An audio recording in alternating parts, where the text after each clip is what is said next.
The signs are all there, but what's behind them?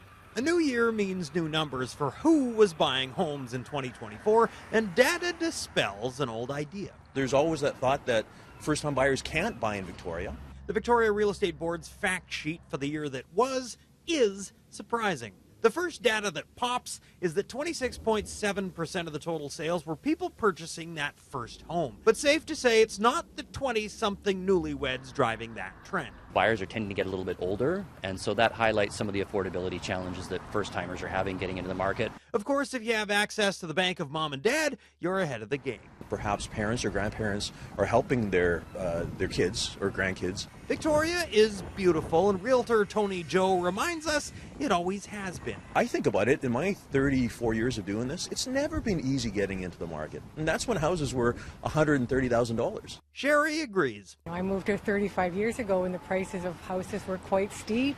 Certainly steeper now, so you'd think the percentage of people buying their home outright must be low. But no, 27.2% of people paid cash in 2024. Where are these people paying cash?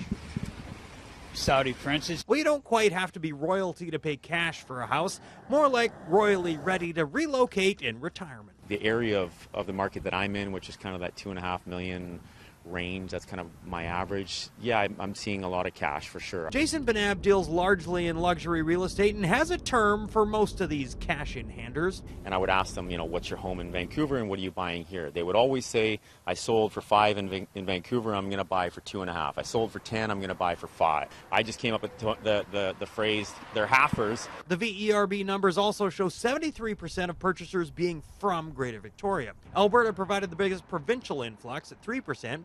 Buyers from outside Canada made up less than 1%.